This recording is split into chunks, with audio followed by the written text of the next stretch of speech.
Frouxos não são bem-vindos. Vocês acreditam que essa frase estava escrita na sala de demissões de uma empresa brasileira em pleno 2025? Pois é, vamos falar um pouquinho sobre isso, porque esse caso me deixou um pouco assustado com o andar da carruagem, né?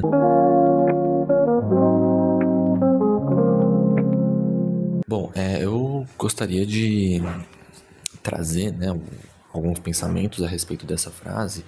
Primeiramente, que ela parece uma bizarrice corporativa como qualquer outra, né? Mas, na verdade, essa frase resume bastante a forma como a gente vive atualmente, né? Na verdade, como a gente entende e vive o trabalho nos dias de hoje. O verbo trabalhar carrega muitos valores, carrega bastante moralidade também, né? E hoje a gente fala de trabalho como se fosse uma parte intrínseca do ser humano e até certo ponto de fato. Só que a forma como ele é organizado atualmente e a forma como ele é também valorizado e até romantizado, né, muda radicalmente ao longo da história. E no mundo corporativo, por exemplo, parece que não basta você cumprir a sua função, você tem que amar o que você faz, não só amar o que você faz, você também tem que mostrar que você ama o que você faz. Além disso, você precisa se dedicar à empresa como se ela fosse a sua família, né? Você precisa transformar a sua identidade de acordo com o seu cargo que você tem dentro de uma empresa. Isso é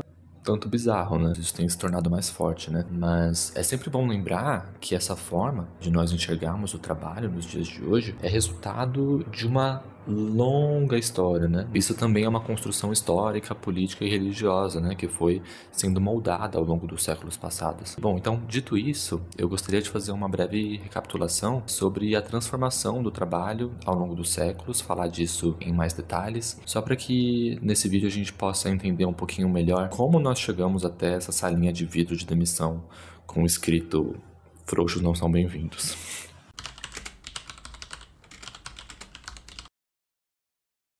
Então, começando lá na antiguidade, e aí eu tô falando de Grécia Antiga, tô falando em Roma, o trabalho braçal era visto como indigno. Isso não é segredo, acho que todo mundo em algum momento viu isso na escola. Os escravos sustentavam a vida material. Enquanto os escravos sustentavam a vida material, os cidadãos livres se dedicavam à política, à filosofia, à guerra. Enquanto isso, o trabalho manual era sinônimo de servidão. Essa divisão, então, entre quem pensa e quem executa é uma das características do trabalho e da luta de classes, né, que nunca desapareceu. Na Idade Média, o cristianismo trouxe a ideia de que o trabalho dignifica o homem. Todo mundo já deve ter ouvido essa frase, né? Mas na prática, quem carregava o peso eram os servos. Eles eram presos à terra e às obrigações com os senhores feudais. Naquela época, né, o trabalho ainda era obrigação. Sempre foi, na verdade, né? Bom, e aí vamos avançar mais alguns séculos e falar um pouquinho sobre o trabalho na época da Revolução Industrial, que aconteceu no século XVIII e XIX e marca a virada. As fábricas exigiam disciplina, horários rígidos, exigiam também repetição. O trabalhador, na Revolução Industrial, era reduzido a só uma peça da engrenagem, né? O Karl Marx, contemporâneo da Revolução Industrial, analisou o que ele observou naquela época. E em relação à alienação no processo produtivo, o Marx disse que o trabalhador não se reconhece no que produz, porque o trabalhador fazia uma parte minúscula do processo, né? Ele não tinha a ideia do todo. Bom, alguns anos depois, o Foucault, que é um pensador do século XX, mostraria como as instituições modernas, como as escolas, os quartéis, as fábricas, moldavam corpos e mentes para obedecer. Nesse sentido, o corpo do trabalhador, há muito tempo, se a gente for parar para pensar, vem sendo treinado para produzir. Para além disso, a mente do trabalhador também vem sendo condicionada a aceitar essa lógica. O Foucault vai falar um pouco mais sobre isso de maneira mais aprofundada, mas o que eu quero trazer aqui é que essa disciplina industrial, portanto, foi sendo internalizada como valor, e aí junta-se isso ao cristianismo. Bom, o sociólogo Max Weber, em A Ética Protestante e o Espírito do Capitalismo, vai mostrar como que a ideia de vocação religiosa se transformou em vocação profissional. Você trabalhar duro, além de ser uma necessidade econômica, a partir daquela época também passa a ser um sinal de virtude. E aí, né, o Weber chega a escrever, abre aspas, a perda de tempo é o primeiro e mais grave de todos os pecados, fecha aspas. Então acho que por essa frase fica clara, né, a forma como não trabalhar ou descansar demais, ou viver no ócio, era tido e ainda é tido nos dias de hoje como uma falha moral. Então é possível perceber que ao longo dos anos o trabalho vai virando um chamado, né? Vai virando uma missão divina, vai virando um sinal de virtude. E prosperar materialmente se torna cada vez mais um sinal de graça divina, como se desperdiçar tempo fosse uma ofensa à moralidade do indivíduo. E essa moralidade atravessou séculos e existe até hoje. Essa moralidade transformou o trabalho em medida de caráter. Agora, vamos lá para o século XXI e ver como as coisas andam nos dias de hoje. Bom, galera, com a expansão do setor de serviços e do trabalho administrativo, né, surge a classe média. Nesse momento, o trabalho ele vai ganhando uma nova camada. Hoje, a gente atrela bastante o trabalho à identidade de alguém. E quando eu digo a identidade, eu quero dizer que coisas como ter um diploma, ou falar de um certo jeito, ou consumir certos produtos, tudo isso passa a ser uma forma das pessoas mostrarem quem elas são. E aí eu gostaria de falar sobre um sociólogo que se chama Gessé de Souza. Ele tem um livro bastante interessante que se chama A Classe Média no Espelho. E nesse livro ele usa o termo expressivismo para descrever esse comportamento. Ou seja, a classe média passa a se diferenciar das classes mais baixas não só pelo que ganha, mas pelo que aparenta. Nesse momento, o trabalho passa a ser também um símbolo de status. Então, não basta só ter um emprego, mas também é preciso ter um emprego que diga algo sobre você, que te coloque ali numa posição superior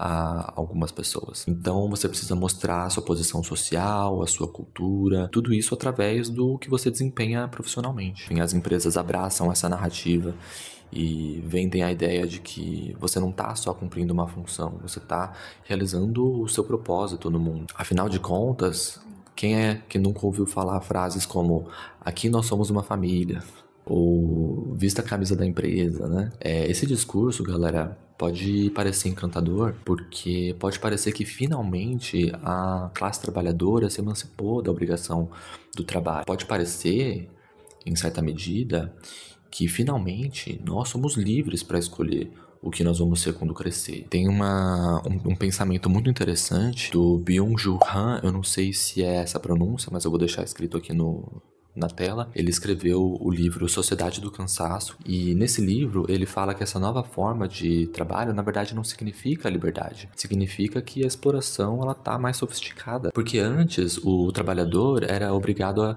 obedecer a alguém, né, de maneira bem clara e hierárquica. Hoje ele se explora sozinho, acreditando que está sendo livre. Essa é a chamada sociedade do desempenho. É uma sociedade na qual o chicote deixa de ser externo e ele passa a ser interno. Então, o próprio trabalhador passa a se cobrar, ele passa a se vigiar, a se desgastar. E o pior é que ele ou ela acredita que está fazendo isso por escolha própria. E aí, pessoal, vocês lembram daquela frase que eu falei no começo do vídeo?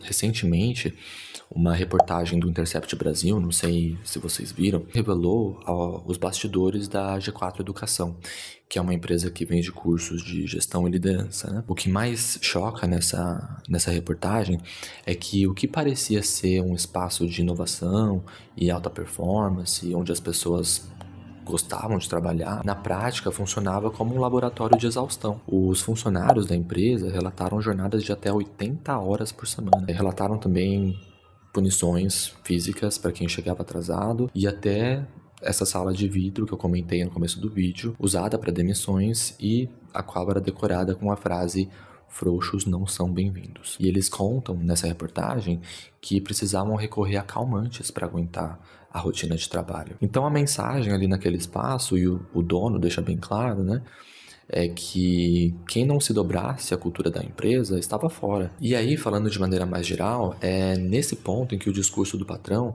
vira o discurso do empregado. É muito fácil acreditar e propagar frases motivacionais relacionadas à alta performance ou a vestir a camisa da empresa, porque isso acaba funcionando como um selo de pertencimento, né? E o mais louco de tudo isso e desse tipo de ambiente, que não é exceção isolada, né? É que ele traduz uma lógica que respinga, na verdade, em várias áreas da nossa vida atualmente. Então, esse lance da alta performance não está só no nosso trabalho. Ele hoje em dia respinga nos nossos estudos, nos nossos relacionamentos, nos esportes, né, no mundo fitness, entre outros. Então a pressão por parecer sempre forte, sempre engajado, sempre disposto, sempre disponível, é real. E muita gente experiencia isso nos dias de hoje, senão todo mundo, em certa medida, né? Essa é a meritocracia transformada em espetáculo para que as pessoas postem no Instagram. Bom, o fato é que a meritocracia virou uma forma de organizar a vida social. Hoje ela atravessa a escola, a família, né? Consumo, e cria um tipo de subjetividade em que cada pessoa se vê como um projeto em constante avaliação ou um produto. E aí, mesmo sabendo que a meritocracia é injusta e nem sempre funciona, nós como sociedade continuamos agindo como se ela fosse real, porque ela estrutura as nossas escolhas. E é aqui que entra a captura da subjetividade. O capitalismo contemporâneo não se limita só a controlar o tempo de trabalho, como era na antiguidade, na Idade Média e na Revolução Industrial, por exemplo. Ele exige também o seu entusiasmo, a sua lealdade, a sua identidade. E é nessa discussão que eu não consigo deixar de pensar na série The Office. Quem já assistiu vai lembrar do Dwight. Ele é um personagem muito engraçado, é um dos destaques da série, na verdade, mas ele é um personagem muito exagerado, porque no fundo ele representa algo real, ele representa esse funcionário que, além de trabalhar, vive para agradar o chefe. Ele é o funcionário que quer mostrar lealdade, custe o que custar. Ele quer parecer indispensável, né? Só que ninguém é indispensável no mundo corporativo e no trabalho. Todo mundo pode ser substituído. É através do Dwight que a série mostra uma coisa que é cômica na série, mas que na vida real acaba sendo um mecanismo de sobrevivência. Porque ou é isso, ou você é frouxo e você tá fora. Em muitos ambientes corporativos, não basta entregar resultado. Esse esforço para parecer sempre engajado e disponível abre espaço para o puxa-saquismo. E muitas vezes essa dinâmica no ambiente de trabalho que garante vantagens imediatas. É nesse momento em que a gestão se ilude com uma concordância eterna, né, e perde um pouco a visão crítica, enquanto o ambiente de trabalho se torna tóxico e desigual. Especialistas em gestão lembram que essa prática corrói a confiança entre colegas, né, e desvaloriza quem entrega resultados concretos, porque essas pessoas não jogam o jogo da bajulação. Em outras palavras, a performance do entusiasmo deixa de ser apenas uma exigência subjetiva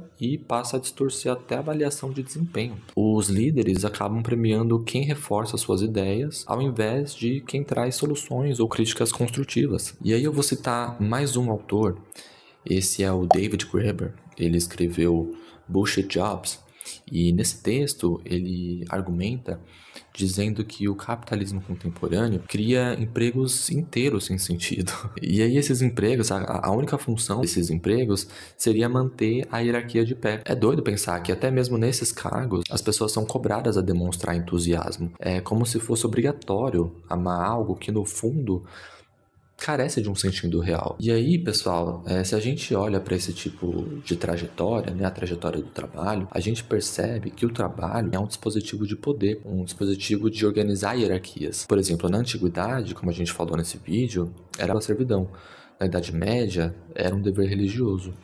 Na Revolução Industrial, o trabalho também significava disciplina e vigilância. No século XX, ele passa a significar status e identidade. E no mundo de hoje, especialmente no mundo corporativo, ele virou uma paixão obrigatória que você tem que postar no Instagram. O que muda é a narrativa, mas a engrenagem continua a mesma, que é extrair o máximo das pessoas.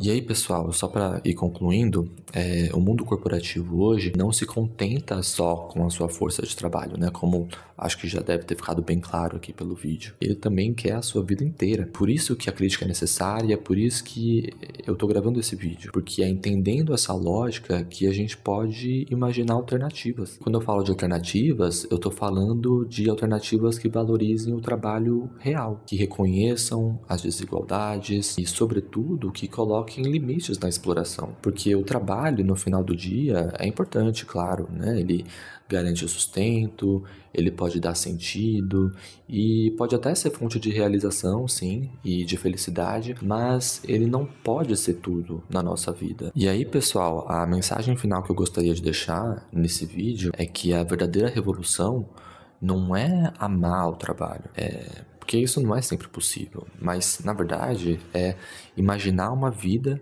em que ele não precise ser o centro de tudo.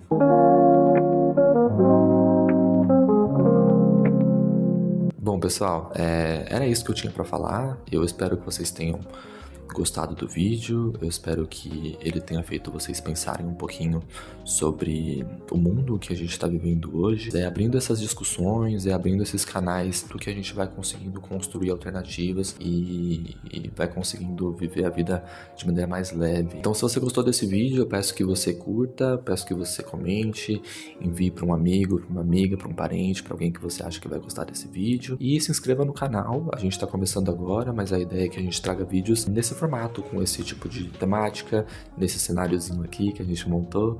E qualquer sugestão que vocês tiverem pra gente de tema, de melhorias no canal, pode mandar aí, tá bom? Obrigado e até o próximo vídeo.